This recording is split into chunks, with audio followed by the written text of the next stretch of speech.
Orange, and today I'm going to show you how I made this awesome barn door the easy way.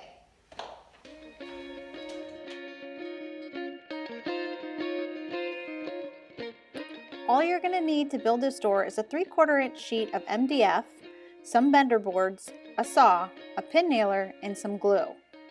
First, have your big box store cut your 3/4 inch sheet of MDF down to your overall door size. Mine is 38 inches wide by 85 inches tall. Then cut your bender boards, which are 1/4 inch thick by 3 3/4 inches wide, down to the same length as your door, and in my case, 85 inches long. Next, attach your 2 outside shiplap bender board pieces flush with the outside of the 3/4 MDF using the glue and the pin nails. The pin nails are there just acting as clamps until the glue dries. Then find the middle of your door and the middle of that bender board and attach that in the middle. It should look like this when you're done. Then I tried to create some even spacing using some scraps as spacer blocks, but realized due to the inconsistencies in the wood, a little math would make getting even gaps easier. So I next found the middle of each of the side sections and then lined up a board same as before and attached it to make it look like this. Then I proceeded to find the center of those sections and add the next boards. I repeated this until all the shiplap bender board pieces were attached and they had the exact even spacing between each board. In my case, it was just shy of 1/2 inch.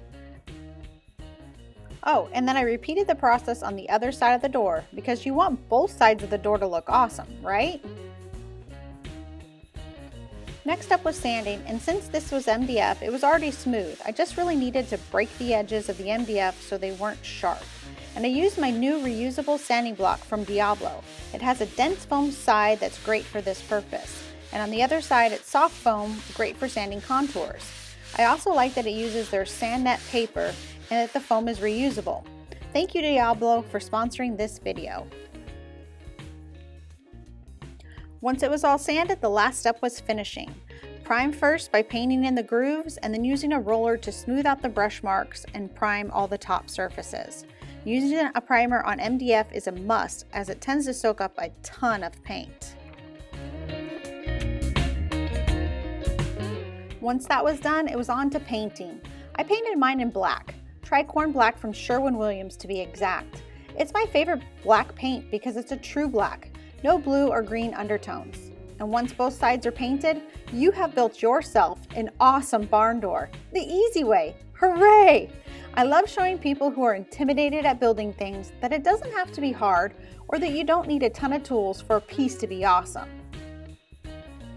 And last step was to add hardware and hang up the door per the manufacturer's instructions. I have more details on how to do this on my blog. There's a link in the description box below. I am stoked on how this door turned out and how it has helped transform my entryway. Here is my entryway when we moved in, then when we painted, raised the ceilings, added a transom window, and now a barn door. It looks completely different space and hides all my husband's bicycle stuff in the laundry room. If you enjoyed this project, please hit that like button and make sure you're subscribed to my channel for more awesome DIY projects.